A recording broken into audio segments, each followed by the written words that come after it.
We are live.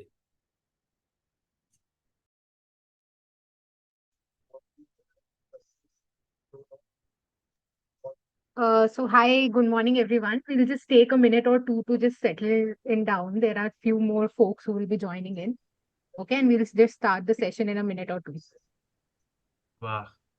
Part of your writing, Eh, get the difference between a strategy and a plan. Okay. What is a plan?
Cool. So let's start with the session today. So good morning, everyone. I'll just give you a brief introduction about myself.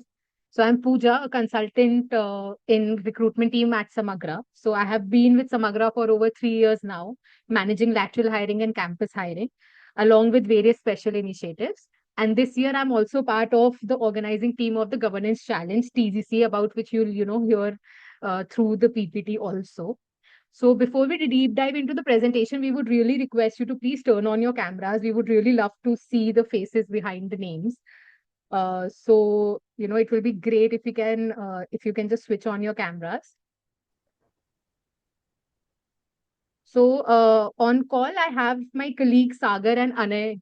So I'll ask them to introduce themselves. Sagar, over to you. Hi guys, good morning, very good morning. I am Sagar. I am a senior consultant at Samagra. I have been associated with Samagra since last 3 to 4 years now. By qualification, I am an engineer, and since then I have explored many opportunities, and I have worked in Samagra in UP for to design a family ID system. Right now, I am working in Mumbai, Maharashtra government to design their uh, service and scheme delivery ecosystem more efficient. And now I would like to hand it over to Anay. Thank you, Sagar. Thank you, Pooja. Good morning, everyone. Uh, we have had to get you all on a Saturday morning on this call, but such is the time. I'll quickly introduce myself. I'm Anay. I'm a senior manager at Samagra. Currently, I'm leading our work in Maharashtra, which spans across agriculture, service, streamlining service delivery, and improving and strengthening the public healthcare, primary healthcare systems in Maharashtra. I've been working with Samagra for the last 4 years, and I'll get to my journey in Samagra in a bit throughout the presentation. Couple of expectation at the start. Do not hesitate to ask any questions that you might have throughout the session. Uh, we would have liked to have this in person, but because this is online, it is difficult to gauge the mood of all of you who have joined. So wherever you have any question, you can either raise your hands or put those in chats. My team, Pooja, Sagar, and Ronak will help in collating those questions, and we'll try to make sure that we answer as many of them as possible. And don't hesitate to put down your questions whenever you have them. No need to wait for the question answer session. All right. So before I'll quickly share my screen. Let me know if my screen is visible.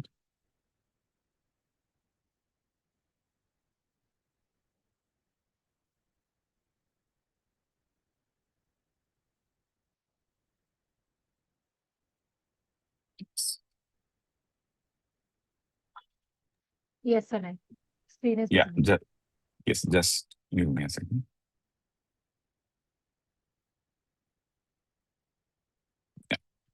This is the agenda for today's session. We'll quickly brief you about Samagra, then I'll take you through one of the programs that we're doing. Then we'll talk about the governance frameworks.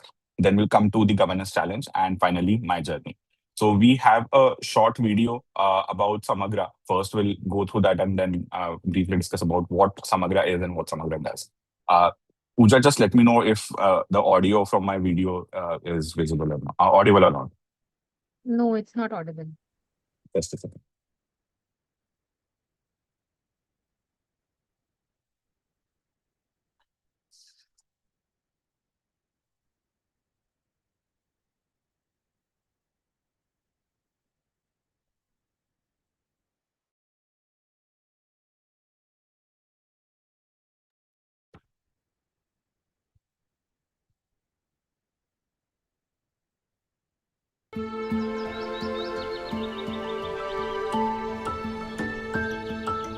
Introducing Sangeeta, Shivansh and Sarita. Sangeeta is a small-scale farmer in the Puri district of Odisha who earns a little over 1 lakh per annum. Shivansh is a grade 3 student in the Unnao district of Uttar Pradesh who is a grade competent student. Sarita is a contractual Group D employee in the Rewari district of Haryana who currently avails a monthly salary of roughly 15,000 rupees.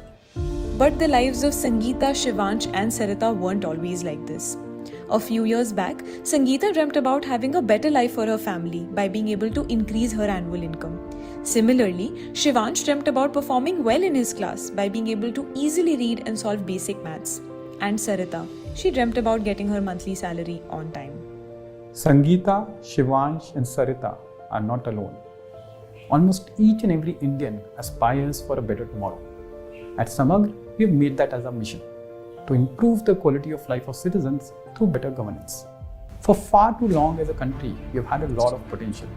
It's high time now that we realize that potential. If we have to become a developed country or a Viksit Bharat by the time we turn 100, it's imperative that we meet the aspirations of our 150 crore people. We firmly believe that governance is a key lever of change. We also believe that if India has to transform from a governance perspective, it has to be state by state by state, with Government of India playing an enabling role. Therefore, we are focused on working with the political executive and the bureaucratic leadership across states in India on deep system reforms or systemic transformations. We started off with a very different model, which was we used to work with MPs and MLAs and support them with different aspects of constituency development. So, जहाँ से भी वो elect हो रहे हैं, how do you facilitate development in that region? So we started working with MPs across party lines in 8 different states in the country. This was 2013, 14, part of 2015. The larger learning from that phase was state is where you can really conceptualize, design things, and at the same time have a very direct control on implementation. So we pivoted in 2015 to our current model, where we work with the political and the bureaucratic leadership at the state level. Our approach over the years has been a combination of 3 things: a top-down management consulting approach for problem structuring, a very grounds-up understanding of the governance ecosystem for solution design, and appropriate use of technology and data to enable the large-scale implementation of these solutions. We really believe when these 3 things come together, that's when magic happens. And this approach is manifested in the day-to-day working of our teams. Our USP in working with governments is threefold. First, the ability to come up with practical solutions that are implementable at scale. Second, the ability to drive large-scale change management in government system. And finally, the third, the ability to leverage technology to push the envelope in governance. We work with the state when there's a clear pull. That means there's political will on a topic and there's a bureaucratic champion who's been mandated to drive the transformation.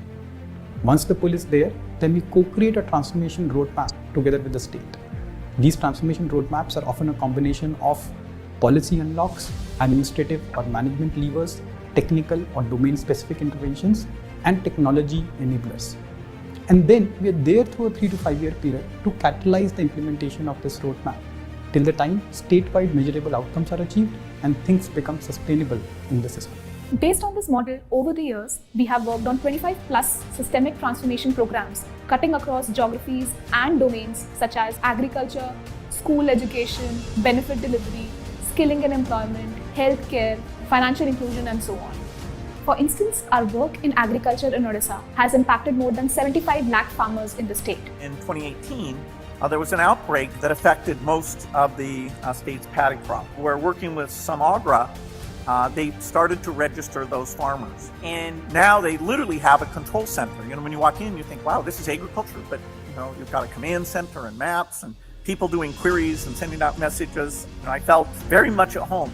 Similarly, our work in Haryana on benefit delivery impacted all the 2.7 crore citizens of the state.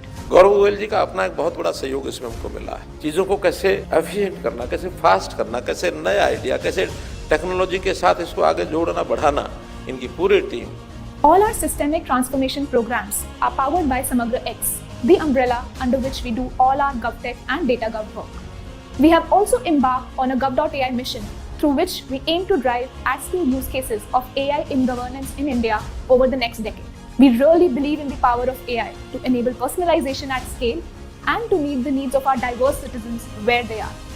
Beyond all of this core work, we believe that the best minds in the country are needed to solve the complex governance challenges that India is facing today. Towards this end, we are driving a couple of ecosystem initiatives that are aimed at galvanizing the young, bright minds of India towards the governance space. The Governance Challenge is one such initiative. It is a unique competition targeted at students studying in the topmost postgraduate institutes across the country, which sensitizes them towards the governance space in an immersive manner. Code for GovTech or C4GT is another such initiative that is catalyzing a community of open source contributors and connecting them to organizations that are either building or adopting digital public goods across the country. Over the years, in collaboration with governments and multiple other partners, lives of Sangeeta, Shivansh, Sarita, and crores of citizens like them have been impacted through our work. And now we are focused on making our contribution towards the Viksit Bharat. Come join us in this journey and commit yourself to nation building. As we say at Samagra, राष्ट्र निर्माण के यज्ञ में हमारी भी एक आहुति होनी चाहिए.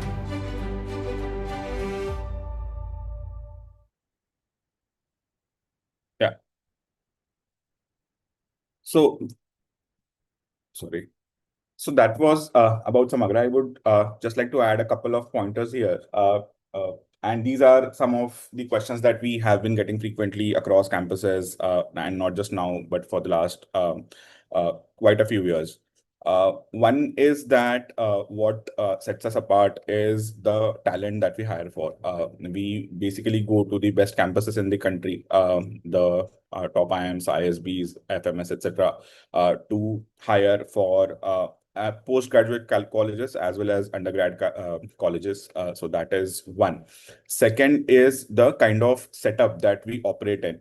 It's basically a three-way setup where there is a bureaucrat who wants to solve a problem, then there is our team who is actually implementing the solutions to those problems, and then there is a funding partner who is funding that team. So in our operations, we directly don't take funding from the government. Our funding primarily comes from private philanthropy and other CSR. And thirdly, you might have heard of multiple other organizations working in the governance setup, typically acting as PMUs. PMUs or project management units are typically working on a specific problem statement and are limited to working on that specific thing only, while our problem statements are ambiguous in nature. And we'll look at one of that problem statement in the following slides. But I would like to take a quick pause here and ask if there are any questions at this point in time about Samagra, about what we do, how we operate, etc. If we have those questions, we can take them here.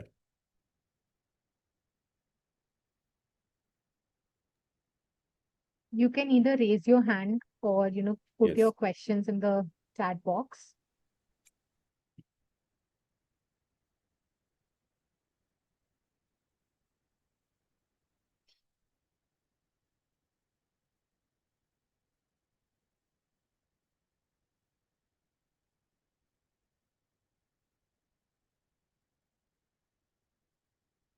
Yeah. Anyone? Any question?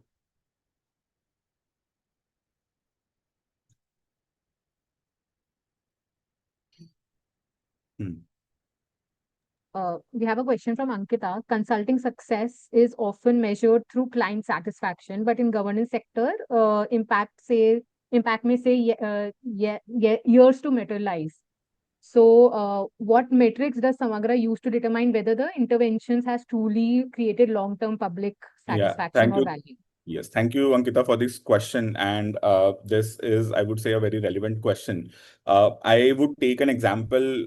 I would take a program as an example that we're doing currently in Uttar Pradesh and give answer to this. So currently, what we are working in Uttar Pradesh with the primary education department is something called Nipun Bharat, which is to ensure that all the grade 2 and 3 student are grade level competent in foundational literacy and numeracy. That is, they are able to do the basic mathematics that is supposed to be done by, you might have heard multiple reports that class of students 6 can't perform basic mathematics and reading comprehension of class 1 and 2. That is something that we are trying to solve in UP. So the goal there is that 80% of the schools in UP become Nipun. And what do we mean by a school becoming Nipun is that 80% of the students in that school are able to read and write what they are supposed to read and write and in their grade. So we measure our success in terms of those specific outcomes. So we don't typically, as you rightly mentioned, measure our success basis client satisfaction. That is one of the things that if the government bureaucrat that we are working with is satisfied with the work we are doing or not, but what drives us is the impact that is happening on ground. And so all the work that we do, all the work streams that we pick up, everything that we do on a program is geared towards that goal. And we do measure our success if basis the goal is achieved or not. Yeah. I hope that answers your question. Second is Ashutosh, what differentiates Samagra from traditional consulting firms, especially in government projects? Again, Ashutosh, really good question. I would say there are 2-3 tiers of firms, consulting firms, who are operating different kind of setups while working with governments. One type of firm is typically firms who are doing, I would say, research and coming up with policy proposals and doing policy advocacy. Second type of firm is basically trying to do implementation of a specific project that the government is doing. And there the team is actually augmenting the capacity of the government. It's not as if it is adding uh, uh, it's basically, for example, if there is a government department who wants to run a large scale scheme, it does not have the required manpower to run it like a project, right? So they hire a PMU team with, let's say, 15-20 people who will run it as a project. So that then the mandate of the team is limited to the project that they are driving. How we operate basically is the problem statement is very ambiguous. For example, I was leading a program in Odisha where we were trying to improve the milk production of the state. So the mandate is very big. There could be multiple things under that mandate that you need to do. And how we typically operate is for the first 3 to 6 months, we create strategy. And then we are there for a period of around 2.5 to 3 years to make sure that that strategy also gets implemented. So we are there to handhold the government to do the implementation, tweak the policy if needed, and make sure that the outcomes are achieved. So again, as Ankita had also, I guess, mentioned, we primarily operate from the mindset of driving outcomes rather than just helping or augmenting government's capacity. So that is how our work primarily differentiates from other consulting firms. Next is from Saloni. Recently read about your work, Sushasan Sahayak and Kum Sahayak. How do you handle AI adoption, digital literacy when deploying these tools to ground level government officials who might be resistant to tech? Again, very good question. And here the challenge or the skill is to understand what works for them. And as you mentioned, it is very difficult to make sure that these new age tools are deployed and used by government bureaucracy, especially at the ground level officials. But then we have tried doing pilots. So one of the biggest things in government is government basically officials do a lot of meetings, and then everything is monetized because it has to be a public record, and actions will be taken basis that record, right?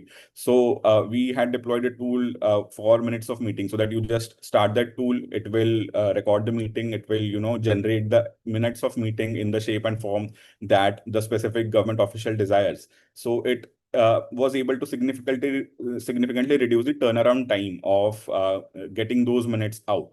So these kind of tools, understanding what are their pain points and then creating use cases around them is what actually helps in ensuring that there is uptake of these kind of solutions. Thanks for the question. What were some challenges? Again, similar thing asked by Iman, so already answered.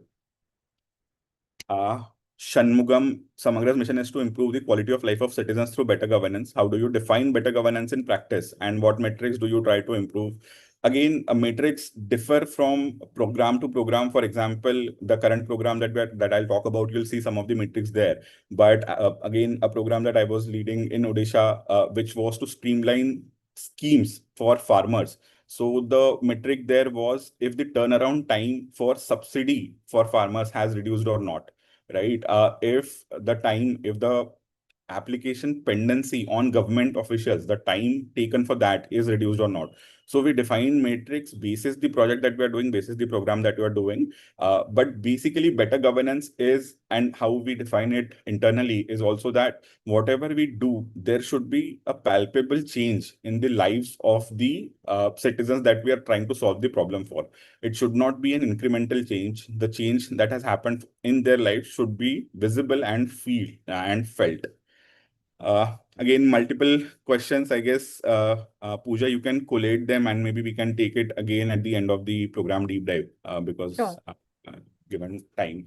So now I'll come to the program deep dive. And again, let's try to keep this interactive. So you can just either put, whenever I ask any questions, you can put answers in the chat or raise your hands. Raising hands would be easier because then we will be able to move forward quickly. Right. So the program deep dive is about a program called MahaGPR, which is driving governance process re-engineering in Maharashtra. So we started this program last year, somewhere around August. So it's around an year of the program. We are working with the Chief Minister's office in Maharashtra to improve how the citizens interact with governments. That is the primary goal. And the theme of today's session is leading change in complex systems, right? But before going to that, let's assume, and why assume, you are going to become management graduates, so some of you will be consultants. So let's say you are a consultant to a government to redesign scheme and service delivery, right? This is what a broad mandate has been given to you. The first thing that will come to mind is what problems do citizens face in the process of availing schemes or service? And again, I assume most of you or some of you might have taken some services from the government. Some of you might have applied for scholarships throughout your academic career. So let's take government scholarship as an example. And what are the challenges that you feel any citizen faces while applying for a government scholarship? Again, if anyone can raise their hands, it would be easier for us to also manage this. Red tapeism, right? Samriddhi has said red tapeism. And by red tapeism, you mean that your files moving very slowly, right? Your applications moving very slowly. Transparency, okay. Yes, Iman?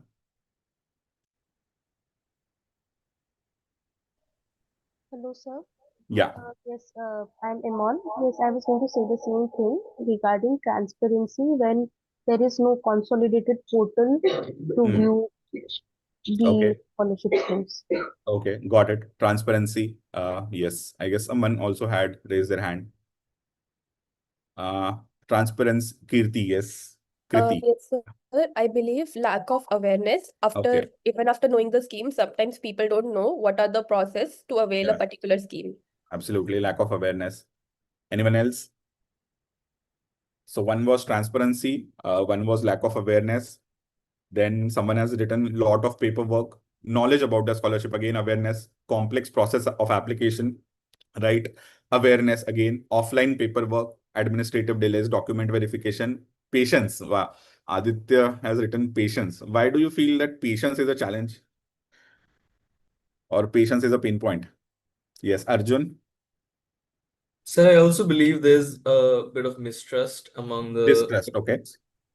towards efficiency and Yeah. timely management. Yeah. Got it. So distrust, digital illiteracy, favoritism, right? A regular failure of systems. Very, very, very, very valid problems. And I assume that these are the problems that most of us have faced, not necessarily for scholarship, but while taking some or the other service, right?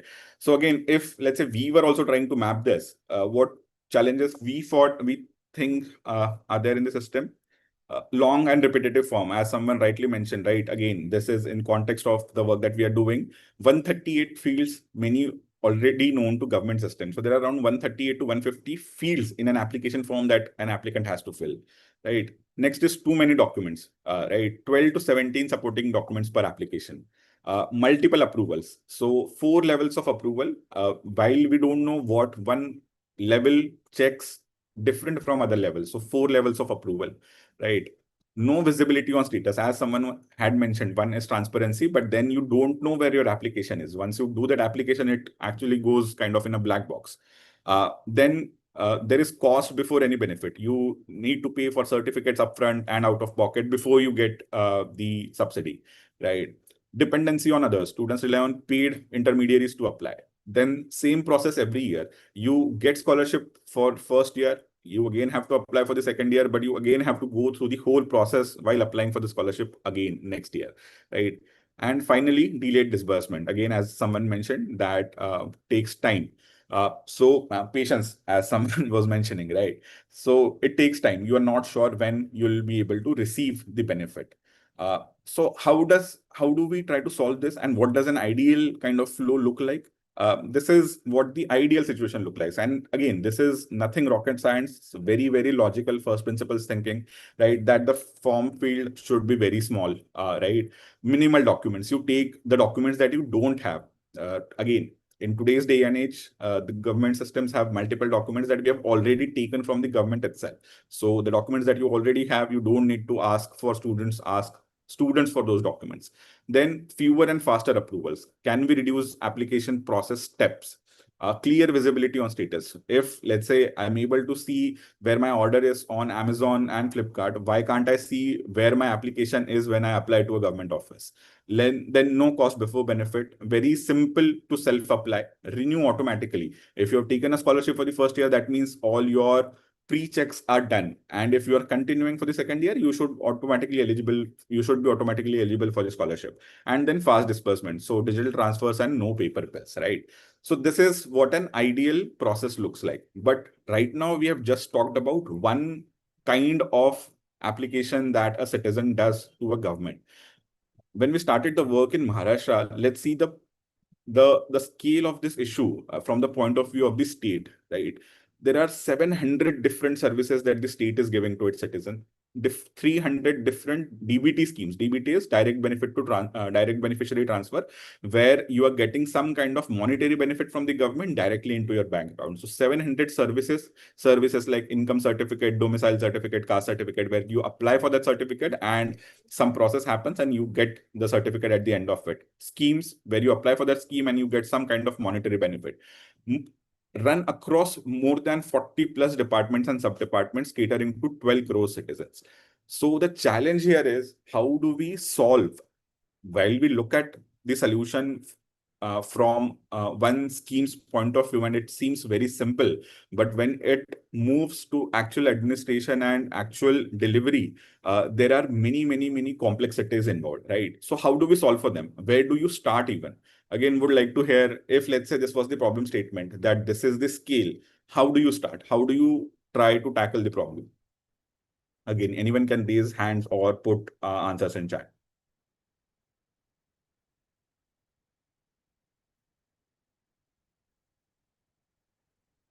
So the problem statement is, you need to streamline the scheme and service delivery in a state where there are more than 700 services, more than 300 DBT schemes delivered across 40 plus departments.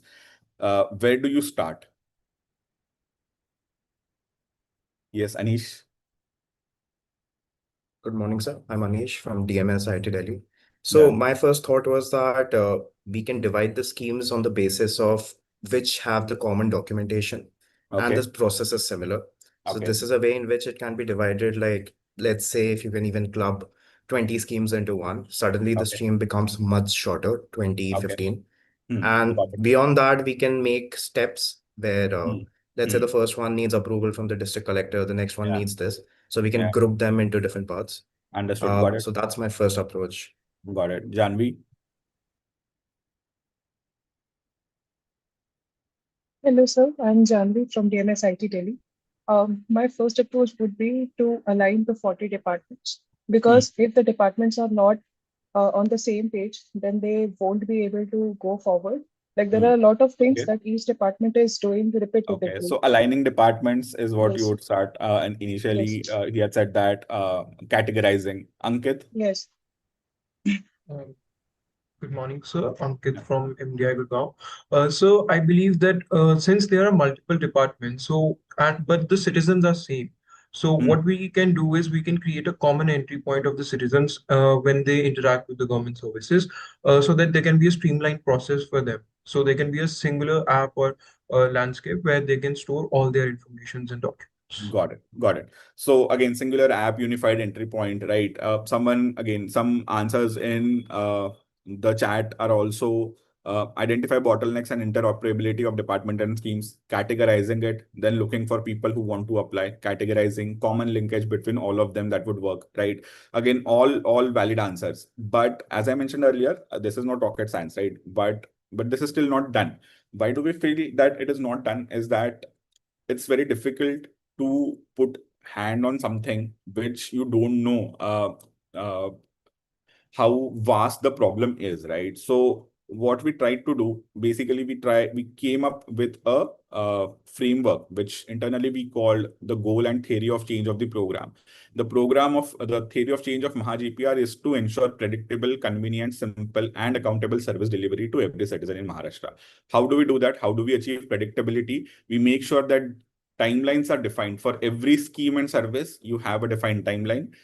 There is granular tracking. What do I mean by granular tracking? Is that I am able to see where my application is. Once I put my application number in the portal, I'm able to see my application where it stands right now, right? And then third is proactive communication. At each stage, I let the citizen know that there is some problem in your application or your application has been approved or rejected.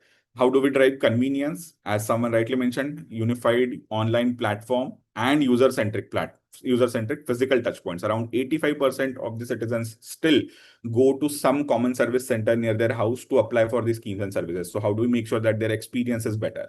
How do we drive simplicity? Through re-engineering of the whole processes. And I'll come to that in a bit. How do we drive accountability? One is that we take citizen feedback. For every application that a citizen does, we do a call, we place a call to them. Obviously, all of them will not get picked up, but whoever picks up will ask, how was your experience of applying for this scheme or this service? And then second is cascaded data-backed review. Districts taking reviews of their blocks, state departments taking review of districts, and the CM office taking review of all the departments. So that's how we try to drive the change in the system, because the challenge is that you let's say develop a platform, design a platform and roll it out. But the real challenge is how do you make sure that it sticks and people are using it actively. Right. So where do you begin? As I mentioned earlier, where do you begin? You begin by trying to, find, and again, a very common jargon across all the B-School campuses we use in any strategy is try to apply some kind of Pareto principle. You try to find, because the volume is so high, there are 1,200, 700 services, 300 schemes. You try to find schemes and services that have the highest footfall. And then you try to solve them initially and then scale the process that you have applied there to other schemes and services. So when we looked at the data for services and schemes, what came out, and before going to that, what do I mean by GPR, which I was mentioning earlier, is there are four very simple principles, right?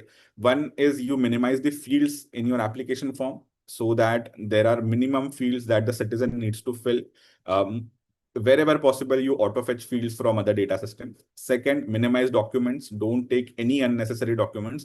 There is a habit to take documents as backup so that they'll be able to prove some point in an application. But you basically cut down on any document that is not needed. You minimize the approval stages. A typical norm that we have been trying to follow is, can we keep approvals to 3 levels only? So there are some schemes and services where there are 7 or 8 stages of application. We are trying to make sure that those get reduced as much as possible. And then finally, you minimize time. If something was taking, let's say, 21 days to get delivered, can we reduce it to 15 days? Can we reduce it to 2 weeks? So minimize time. So 4 basic principles: reduce fields, reduce documents, reduce approval stages, and minimize time. right? And as I was mentioning earlier, when we looked at the data, surprisingly, what came out was that out of the 700 services that we were talking about, 20 services amounted to 99% of the applications that the state was receiving. This is again more than Pareto, I would say. And for schemes, out of the 380 schemes receive more than 95% applications. So now our work is cut out that in the first stage, we just want to tackle these services and these schemes. We need to make sure that we do process re-engineering of these schemes and services, provide and show a win to the state that this is how it can be done, and then scale it across to other services and schemes. So how did we go about this? Let's say now that this is in front of you, that you have identified 20 services and you have identified 80 schemes. So this is what you want to do process engineering on. And your goal is these four things: reduce fields, reduce documents, reduce approval stages, and reduce timelines. How would you go about it?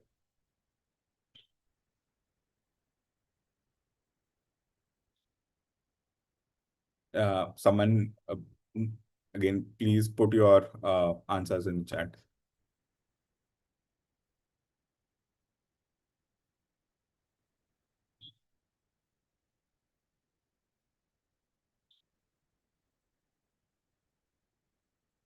Yes, anyone? Master database cross. Firstly, check government database for what government already has. Use unified information platforms like DigiLocker. Yes. Right. The solutions that you're sharing are, while valid, but how do we want to start with that? We need to understand that government works in a typical hierarchy, right? Even if decisions about these schemes and services are being taken at the state level, actually, there are officials on ground at, let's say, taluk level or district level who are delivering these services, and they know the ins and outs of the service, how people are using it, what are the pain points that the people are facing, right? So what we did is basically we created a process that we need to follow to make sure that the process engineering happens. Firstly, doing workshop with field officials. We basically called people who are delivering these 20 services and these 80 schemes on ground to Mumbai, had day-long workshop with them to try to understand what are the challenges that citizens are facing. And not just citizens, but the officials as well, because there could be challenges that the officials are also facing while delivering these services, and the citizens are also facing while applying those services. So we basically, for each service, we got a group created with officials who are delivering that service on ground. We did day-long workshops with those field officials and then asked them to say that if you were to redesign this process and make sure that this is the simplest process, how would you redesign it? Which fields would you take? What would the flow of the application look like, etc. So first task was to work with these field officials to get them to create a new kind of flow of the service. Once that was done, and again, this was done through various templates, etc.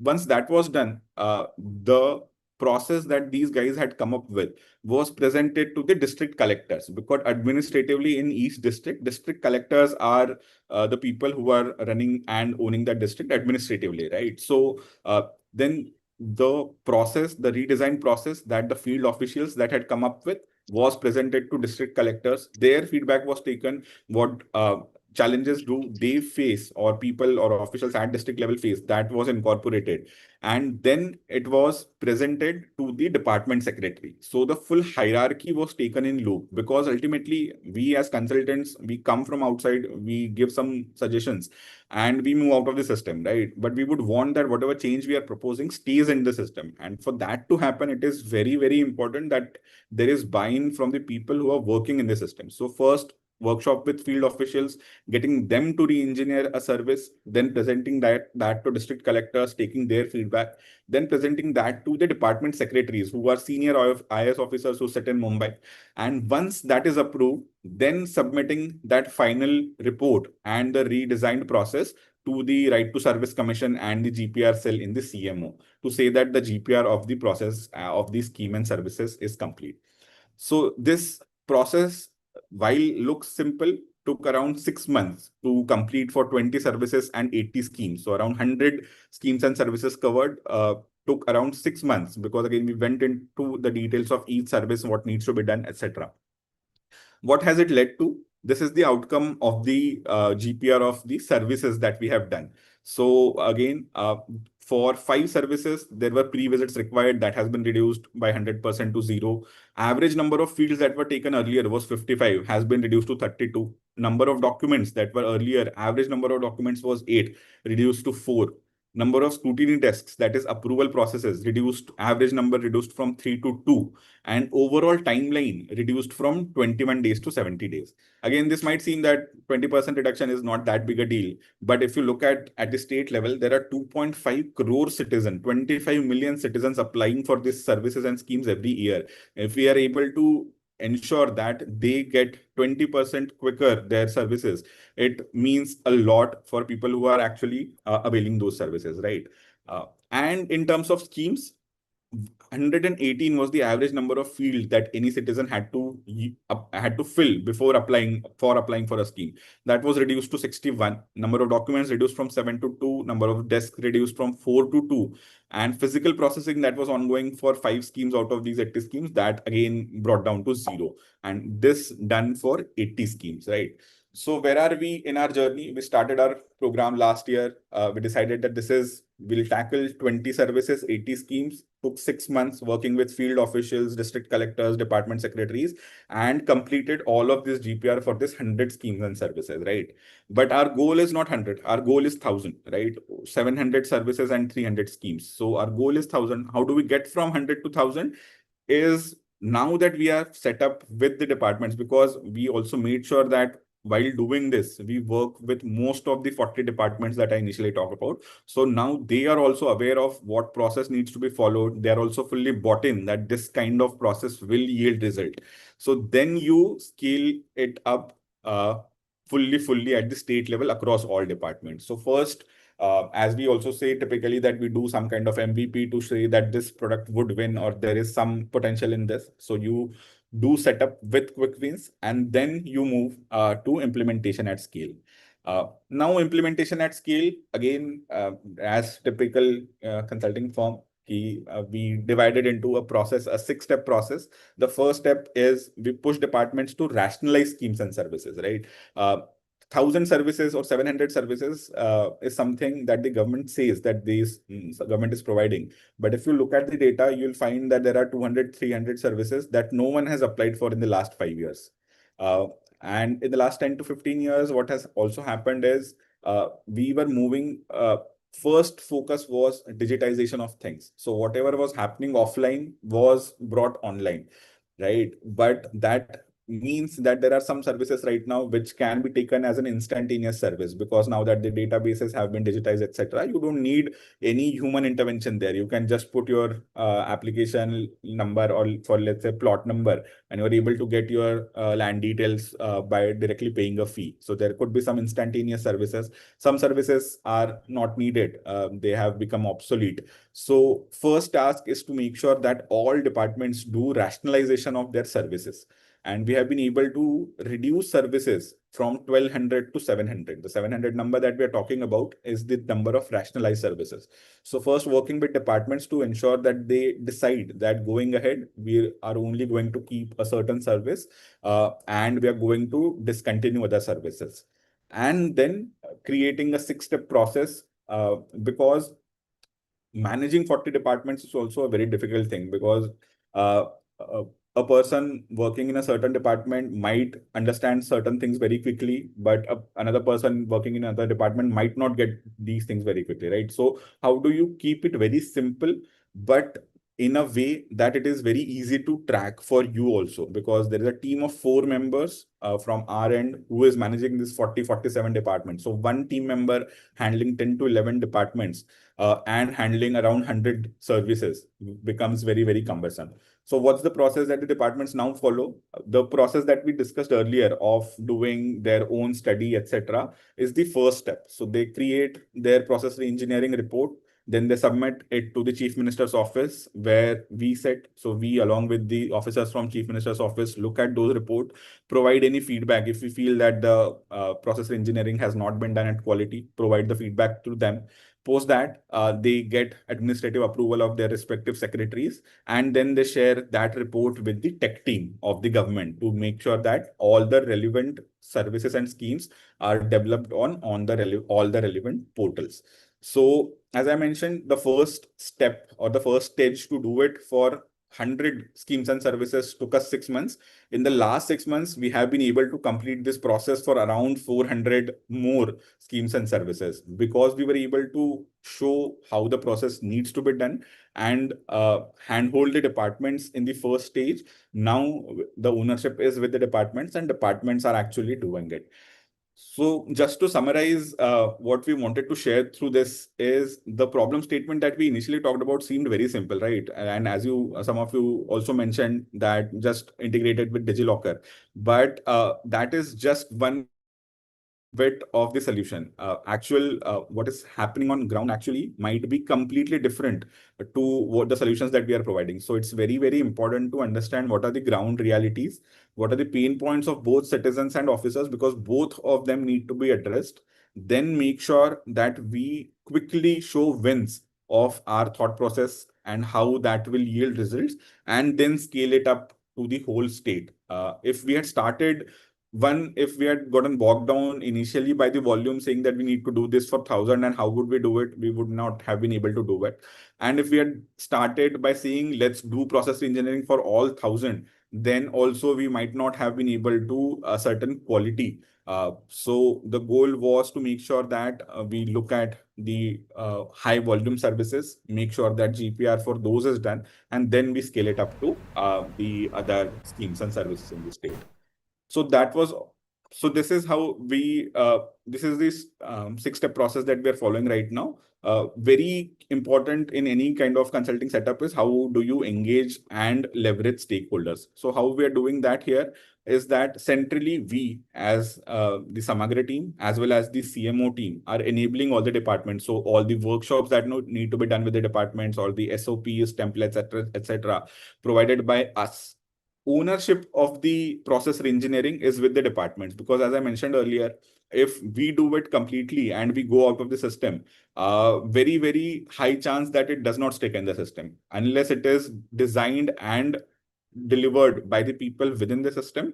Very, very high chance that it will not stick. So the ownership of the whole process is with the departments. What we do is we facilitate wherever there are bottlenecks, we try to solve them. We handhold them as to how to do this or how to go through this process, but the ownership is with the departments.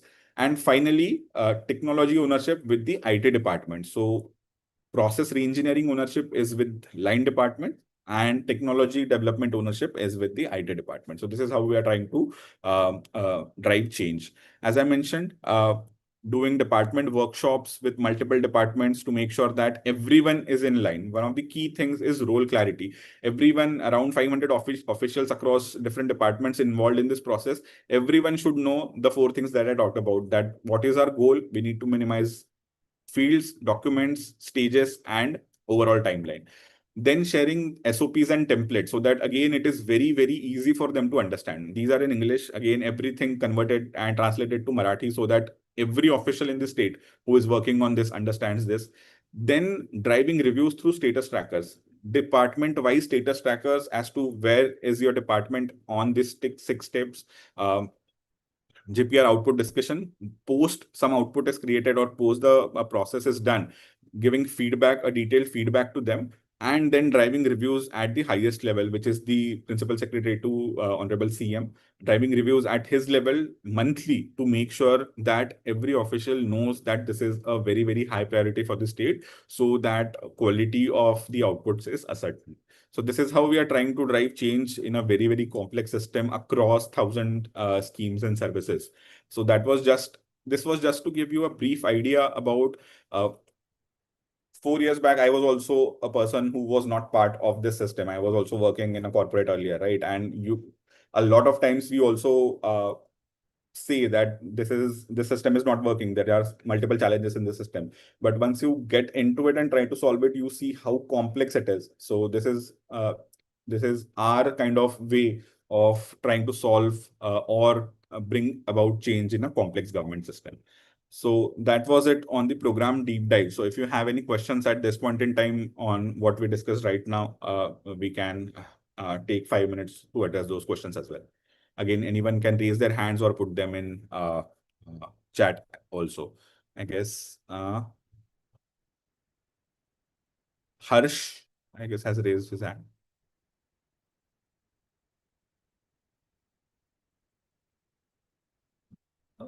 Yes. Hi, sir. This is Harsh Kashyap from MDI. Yes, Harsh, yeah.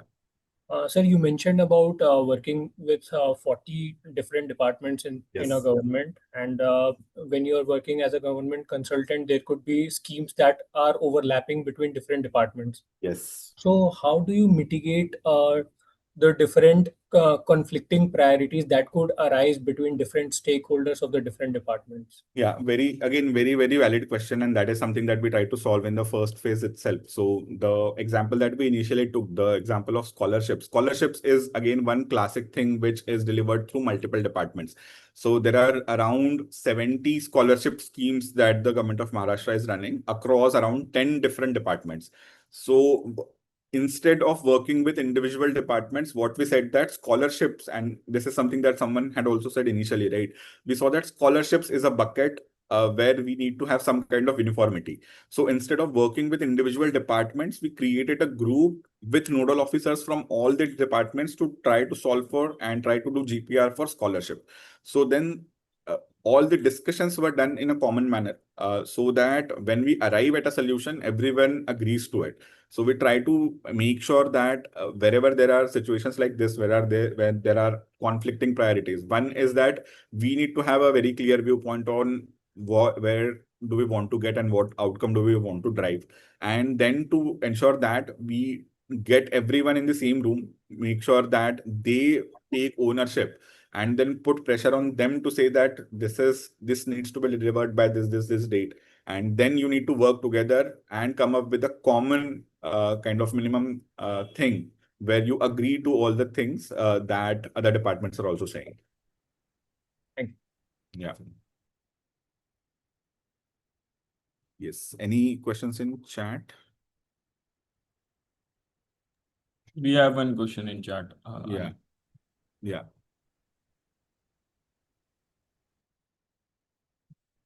Yeah. So Nitisha has asked that having worked in public policy consulting, I've seen that the challenge is often not designing the policy, but the effective implementation at the local level. Field level data can sometimes be very different from what is reflected in official reports. How does Samagra validate data before using it to drive administrative decisions? Again, Nitisha, a very good question, I would say. So we typically do 2-3 things, right? First is whenever we are starting a new program, right, in the first 2 to 3 months of that program, we make sure that the team visits all the districts in a specific state to understand what is actually happening on ground. And this is where that data discrepancy also comes out. We call it internally, we call it state sweep. For example, we have just started a program in healthcare, public health in Maharashtra. So in the last 3 months, a team of 4 associates has visited all the 36 districts in the state. And a district visit means that they go to a district, let's say, for example, in health, they visit a primary health center, a rural hospital, a district hospital, a sub center, then look at the data that is reported on the portals and also try to validate it with the data that is there in the registers so that we get a sense of how big the challenge is, right? That is one. And second, while we are implementing things, we make sure that every associate or every team member spends at least 2 days in a district every month, so that whatever decisions we are taking at the state level, we try to see if they are getting reflected in the district or not. That is one. And then there could be some practical implementation challenges while doing or implementing it in district. So then we get those challenges, surface them up at the state level and bring about and design solutions for them also. So primarily how we try to do it is make sure that we are connected to the field. And this was also there in the Samagra video, right? A grounds up understanding of how everything works. So going on the field very often to validate what we are doing at state, and not relying on the system emitted data 100% of the times. How does Samagra balance the need for innovation with the practical constraints of the governments? So Ashutosh, again, a good question. So I would say here that we are not going in while trying to solve a problem with the mindset that we need to innovate something. One of the values that we have, or one of the things that we believe in, is that we don't need to reinvent the wheel, right? In that sense, most of these things are practical first principles things. You might need to have some kind of solutions or some kind of innovation somewhere, but we don't go in with the thought process that we need to innovate something. We see wherever innovation is required, and then we try to bring in an expert who is actually a subject matter expert in that specific thing, and then try to get them to help us design those solutions or validate those solutions. So that is one. And second is, while there are practical constraints in government systems, that is where stakeholder championship also comes in. So we try to work in setups where there is a very high stakeholder buy-in to solve that problem, so that whenever these kind of innovations also come up, the stakeholder is aligned to do these things. Again, I can just give an example. 2023 December is when I guess GPT came about for the first time. And the director agriculture in Odisha was very proactive, and we pitched to him that let's try and create a bot which the farmers and agriculture officers can use. So again, at that point in time, it was very new for the stakeholder also, but he was aligned. So he said, let's do a pilot. So for innovations, what we typically do is we try to do some kind of pilots to see if there is value in it, and then how do we scale it across the state. Yes, Priya has asked, what about excluded sections like remote villages or tribal parts of the society who are not aware of the schemes? How do you bring awareness about the welfare schemes that they are eligible? Again, a very good question. Sagar, if you can just give an example from Family ID in this, that would be helpful. So basically what we are doing, Priya, well, first of all, right now, if I will quote it in this way, awareness part is also being taken care separately, not a part of this program itself. But how do we do this? We are trying to create a database of people residing in the state and trying to identify proactively who is eligible for what scheme or service.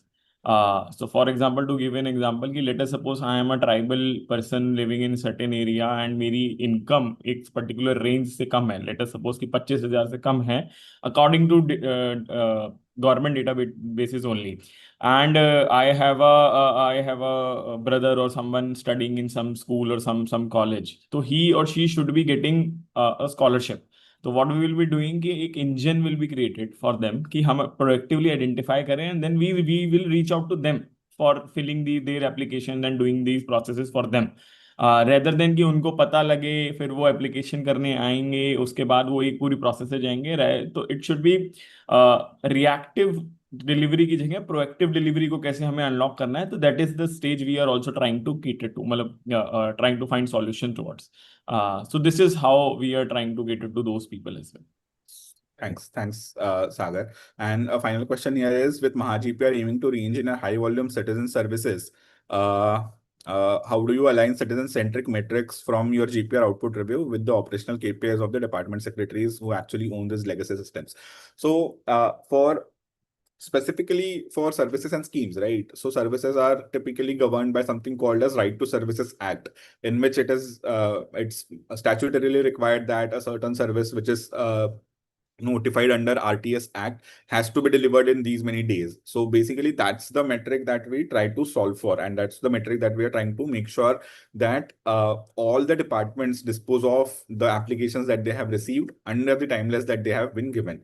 How we try to basically make sure that this gets embedded in the system is through reviews. So what we have come up with is a dashboard for all the departments where the department secretary can see that how many applications that department across districts had gotten last month, how many applications were disposed within time, how many applications are pending outside the timeline, and then what is the citizen feedback or score. So as I mentioned, we're trying to call the citizens after they do these applications to understand how was their experience interacting with the officials on ground.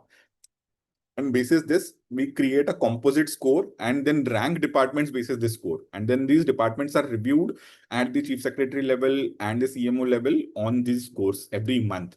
And again, no one anywhere in not in government, not in corporate wants that they come up at the bottom of any list. So the secretaries also then try to make sure that they see where are the gaps in delivery on ground in their specific departments and try to solve for them.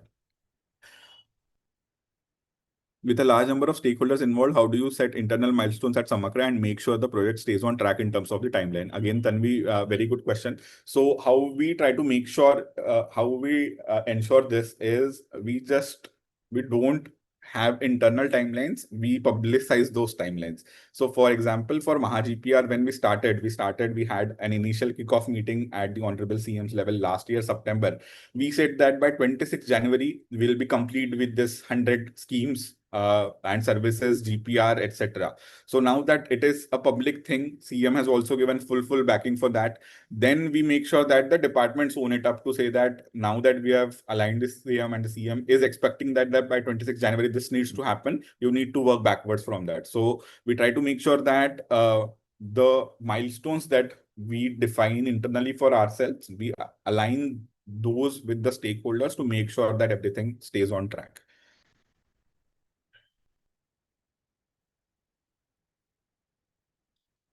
Again, someone asked about data quality.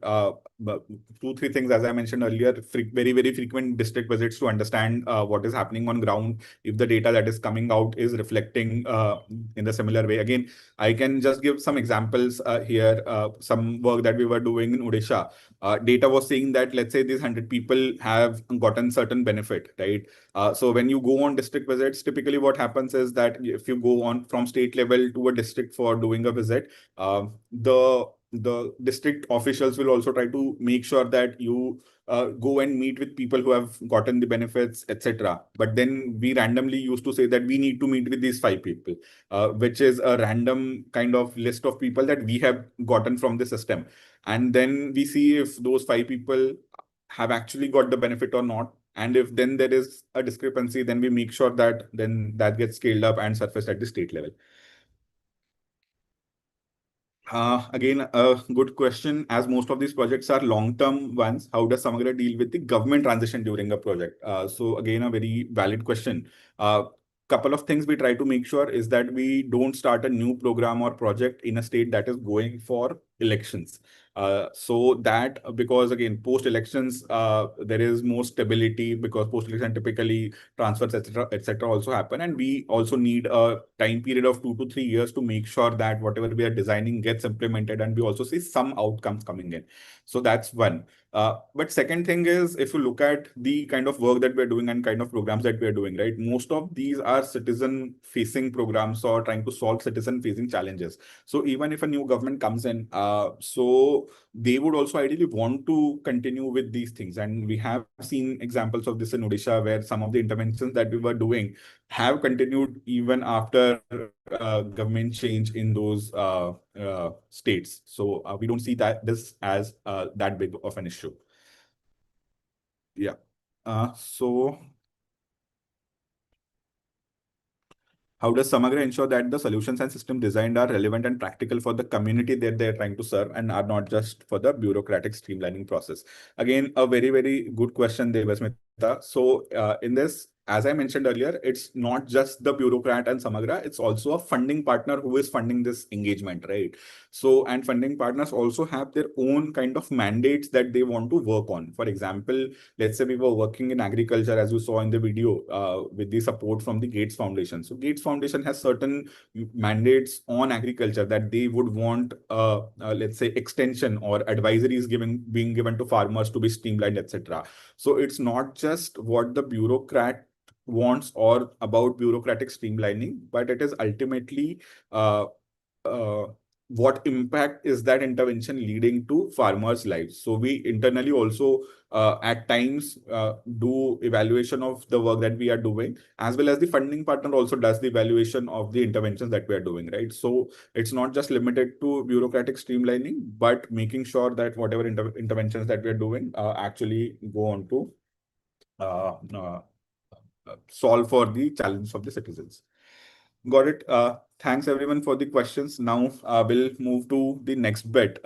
And again, at the end of the session, we'll have some more time for some more questions. I'll now quickly move to the governance frameworks, right? Again, most of you here are from B schools, so we like to put everything into a framework, right? Very easy to visualize also, and then very easy to categorize things also. So we have been operating as Samagra for the last 13, 14 years now. And with our understanding of how governance systems work, we have come up with a couple of frameworks. First is the governance matrix, and this is something that I would like to spend some time on. So as we know of the BCG matrix, we have come up with governance matrix to make sure which talks about the system readiness or the readiness for any solution to be implemented. So let's say if you were designing such kind of a matrix on which you would map the problem statements or interventions, what kind of quadrants or what kind of axis would you look at? Again, quickly in chat, anyone.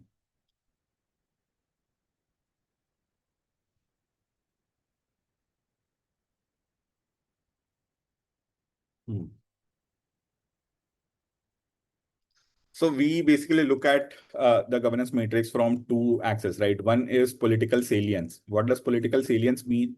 Is that basically willingness of the political side to bring about any specific change.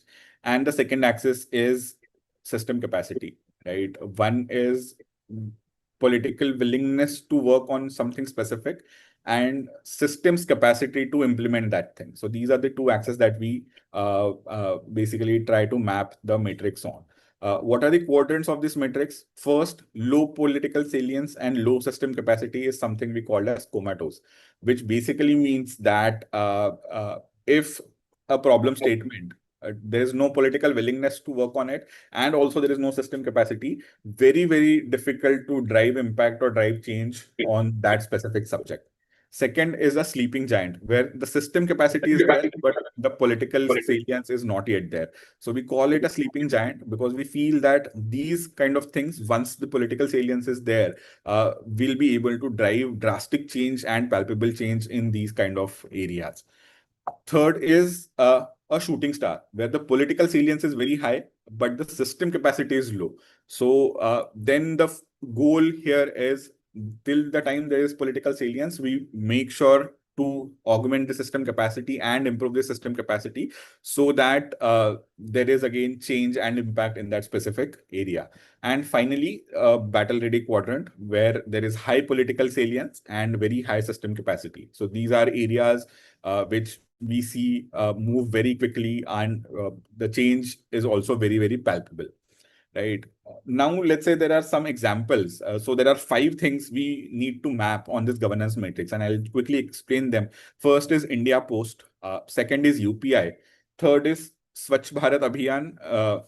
Fourth is Sarva Shiksha Abhiyan. And fifth is women's safety. So let's say if we were to map them one by one amongst these 4 quadrants, where would we map them? Indian Post, again, quickly in chat, where do you think Indian Post would be on this governance matrix? Sleeping giant. Okay. Sleeping giant. Anyone else? Anything? Sleeping giant. Why do we feel that it's sleeping giant? Ajay, who has written it's a sleeping giant. Why do you think that it's a sleeping giant?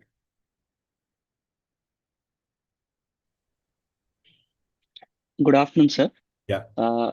So first of all, the system capacity, like the network they have or the kind of scale they have, is huge.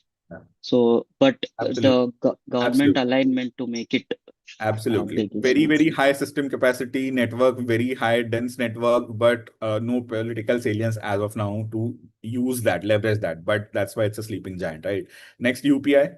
Where do you guys think that UPI would fit in here?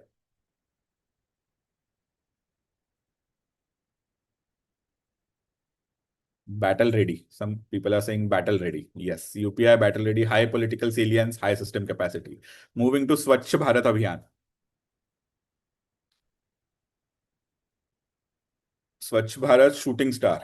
Okay, shooting star. Yes, very, very high political salience,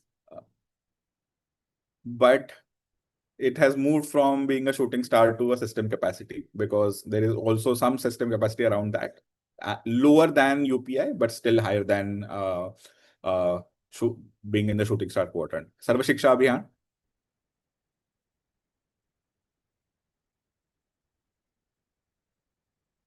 Sarva Shiksha Abhiyan is still a shooting star. Again, this you need to look at this from the point of view or the times at which it was launched. So it was a shooting star, very high political salience, very high awareness and ownership from the political side, but system capacity being low. And where do you feel women's safety is there on this matrix right now?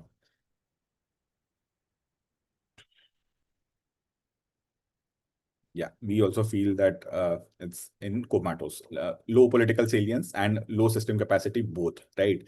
So the matrix is typically used, again, this was just an example, but the matrix is typically used to make sure that whenever and not necessarily for people working in government systems, but anyone who is interested in what is happening typically or what happens in the governance space, you can just think of any problem that is there that you are encountering with and try to map it on this matrix and see where does it lie, and then maybe you able to correlate also the kind of steps are that are being taken to solve for this, right? And then finally there is the mission framework. Again, I'll not spend much time on this, but this basically outlines how do you achieve outcomes in a government setup in a mission mode. So we feel that there are three kind of pillars to this. One is that you need goal clarity. Everyone in the hierarchy should be very clear as to what the goal is. Then you need system inputs. Just clarity on goal is not sufficient. You need system inputs from the system side to solve for the challenges. And third is you need an outcome tool to measure the outcome, right? All of this being driven through field motivation. So again, even if you have goal clarity, you have system outputs, you have an outcome tool in place. But if the field is not motivated enough, you'll not be able to achieve any outcome. So for something to work in a mission mode, you need to have goal clarity across hierarchy, system inputs in the right places, and outcome tools to measure the outcome, along with a focus on field motivation so that the mission goes to the ground level in the spirit in which it is envisaged. And then this is driven by two things. One is rigorous monitoring from across hierarchy, from the block level to the district level to the state level, and repeated communication to make sure that the urgency and the criticality of the mission is repeatedly communicated both to citizens as well as officials. So this is the framework that again we have come up with after multiple programs that we have tried to drive in a mission mode. So this was on the governance frameworks. Now coming to the governance challenge, which is, as we also saw in the initial video, is an ecosystem initiative that Samagra is driving for the last 3-4 years. And there is a quick video that talks about the governance challenge. Just a nuance on that video is that it was a post TGC video for the TGC that we did in 2024 in UP. So it is in that context.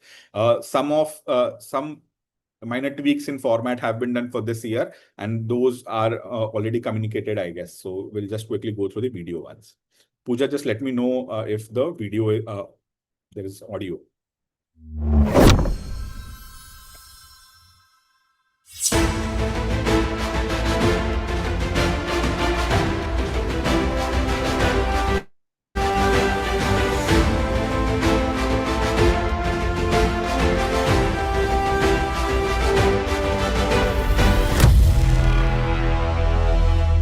TGC, or the Governance Challenge, is India's first grand challenge or competition focused on governance.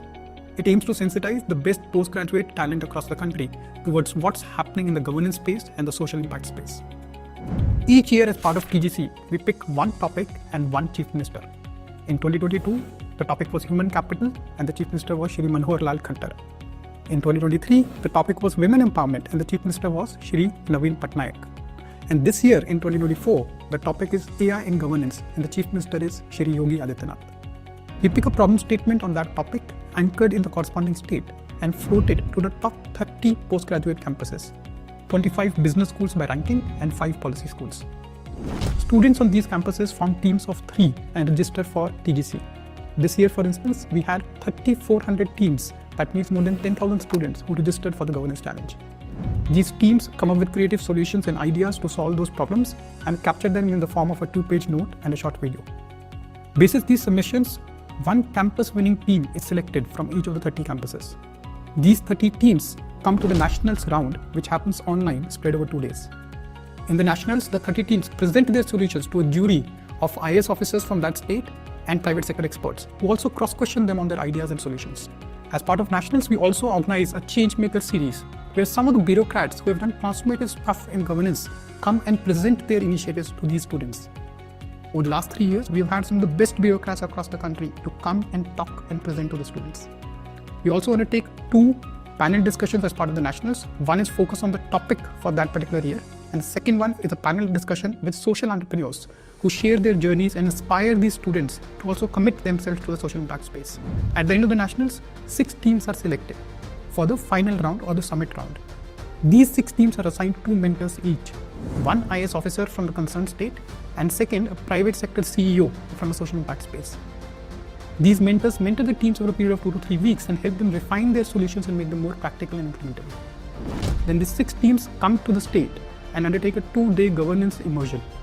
One day they spend in the field, see some of the initiatives of the state government in action on the ground, interact with the citizens, interact with the government officials, understand the functioning of the district administration.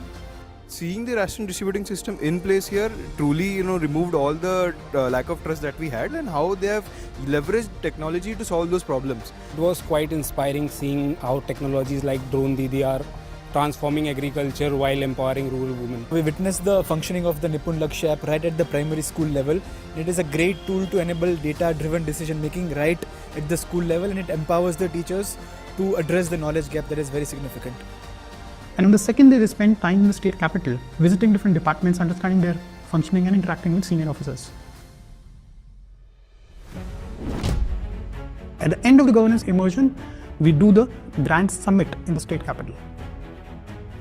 As part of the summit, the 6 teams get to present their final ideas to the Chief Minister of the state.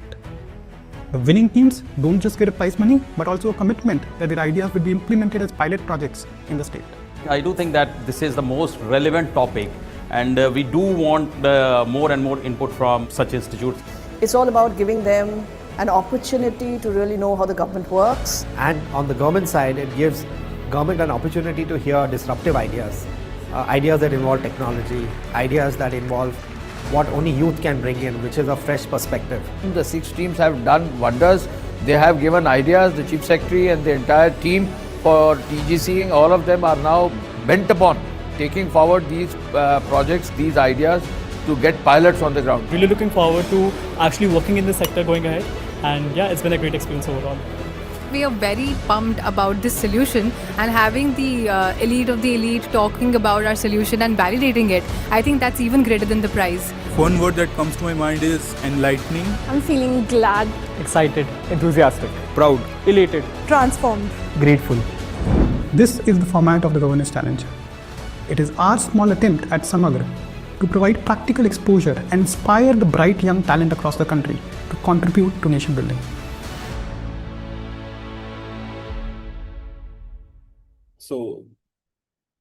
So that is the Governance Challenge. This year, the Governance Challenge is happening in Maharashtra. So the anchor state in Maharashtra, anchor state is Maharashtra, and the CM is Shri Devendra Fadnavis.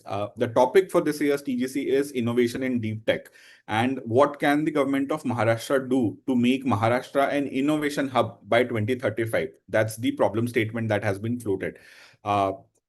And there's some nuance to this problem statement that I would just want to call out is that the goal is not, the goal is to ensure that as a state, how do we establish Maharashtra as the innovation hub, right? So we don't need solutions about innovations per se, specific innovations, but how do you make sure that how do we ground those innovations in a state at scale? And how can the state support in that? And then there are, I guess, six different topics assigned to certain institutes. So this year, as I mentioned, the anchor state is Maharashtra, and CM is Honorable Devendra Fadnavis. There is a quick video that he has also shared. Namaskar. I'm delighted to know that Samagra is organizing the Governance Challenge 2026. I appeal and invite students from India's leading business schools and public policy institutions to be a part of this exciting initiative. Maharashtra has always led the nation in industry, entrepreneurship, finance, manufacturing, and technology sector. But our vision for the future is even more ambitious to transform Maharashtra into India's innovation capital and one of the world's leading innovation hubs.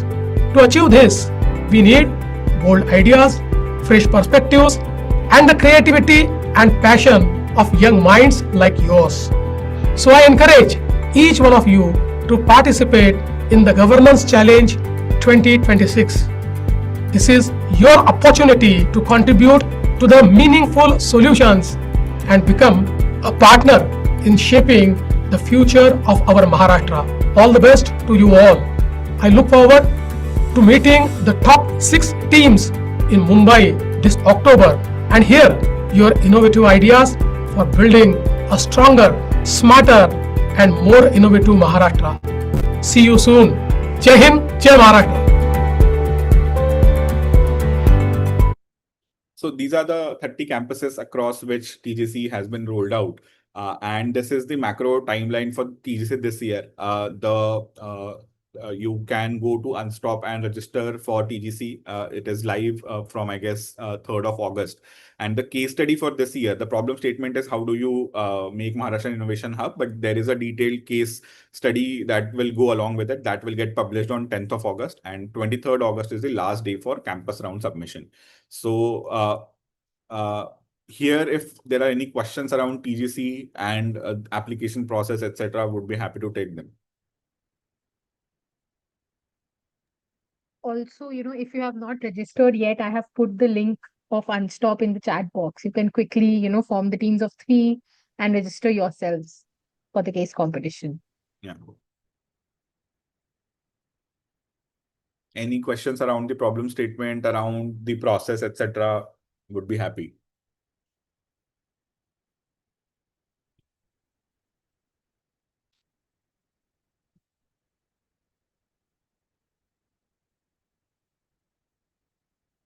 I guess already more than 2,500 teams or registrations have been done in the last 2 days since this has been live. But would request if anyone has any more questions around it, happy to take some of them.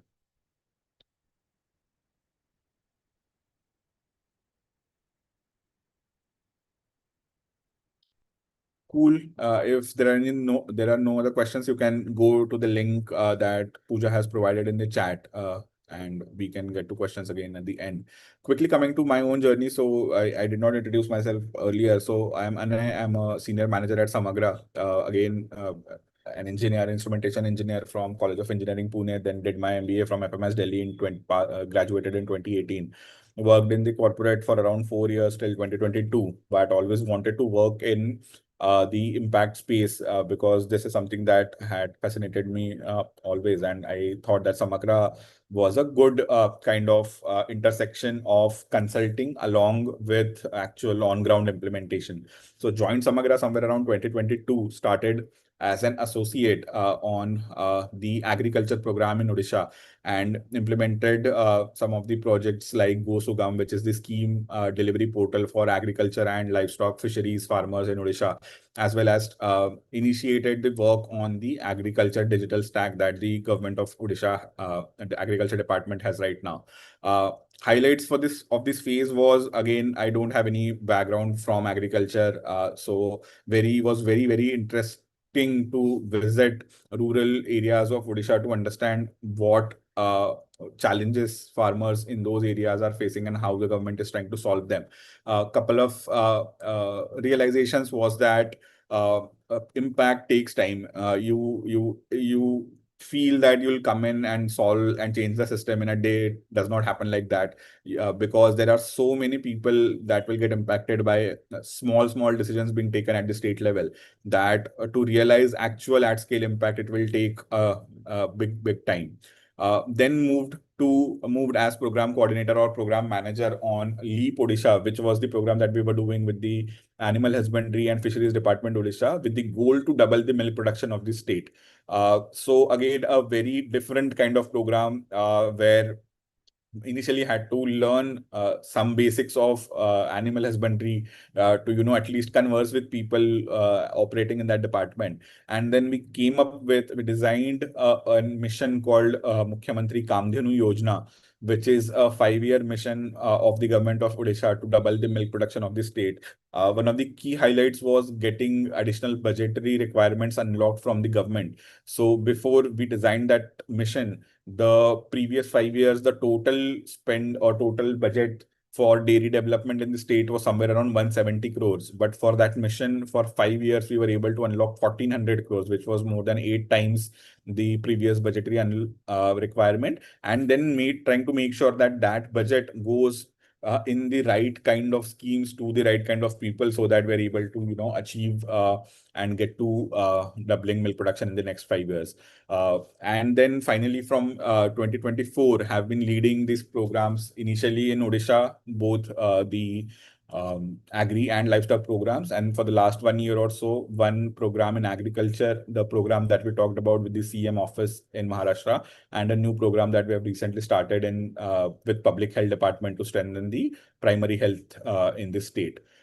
So has been a fulfilling journey, very have seen very closely how decisions are taken at the state level, and what kind of impact do they have on people's lives. Again, uh, when even if you are handling a single work stream, but when you see that the work that you are doing at the state level is having some kind of positive impact on people's lives, there is no bigger joy than that, to see the beneficiary, to meet the beneficiary, and to understand that the work that you have been doing sitting in a room at the state level is impacting their lives positively. There's no positive or bigger feeling than that. So yeah, that has been my journey in Samagra in the last 4 years.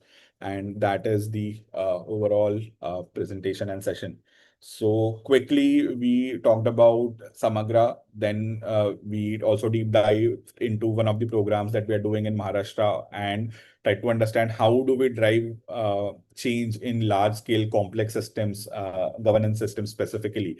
Then we talked about the governance frameworks, which is the governance matrix and mission framework. Then we talked about the governance challenge, which is live right now. And again, request any one of you who has not yet registered to register for that challenge. The opportunity there, along with the prizes, etc., that is there always, but is to present your solutions to the chief minister of a state. And if those are well received, then converting them into pilots in those states is a very big kind of opportunity at this point in time. And then finally, just my journey in Samagra. So happy to take any final parting questions. We have a couple of more minutes.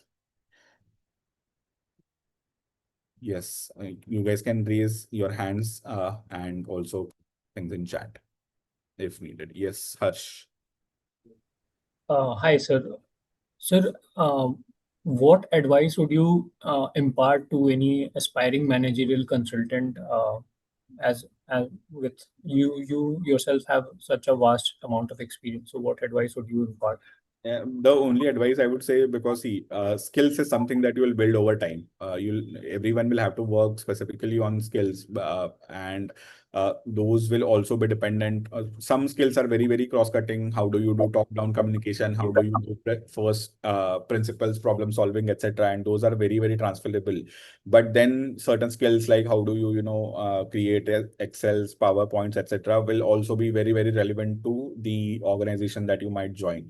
But what I feel is most relevant is uh, uh, how do you understand your client better? That is the most important thing. How do you understand your clients better, and then make sure that whatever you're trying to solve is actually solving their problem or not, or is it just an activity? So that is one. And second, I would say, is always keep an eye on the outcome. Don't just get into the process of inputs and activities, because that is something that you will be able to do very well. But are those activities and are those inputs are leading to the outcomes that you and the client ultimately want, is something that needs to be kept in mind all the time.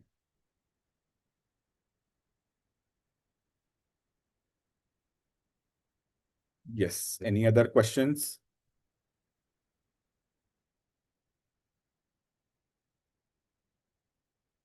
Yeah. Yes, Pooja, if there are no other questions, then we can close this. Yes, thank you so much, everyone, for joining in the session. I hope you had insightful session. So, if you have any doubts regarding TGC, also, like once you register, so there's an AMA that will be conducted on 14th of August, specifically related to the governance challenge, right? So, if you go on, you can find the link on, Unstop to register yourselves there. So please feel free to, take part in this different type of a case competition. And yeah, I think thank you so much. Thanks, Anay, for the session.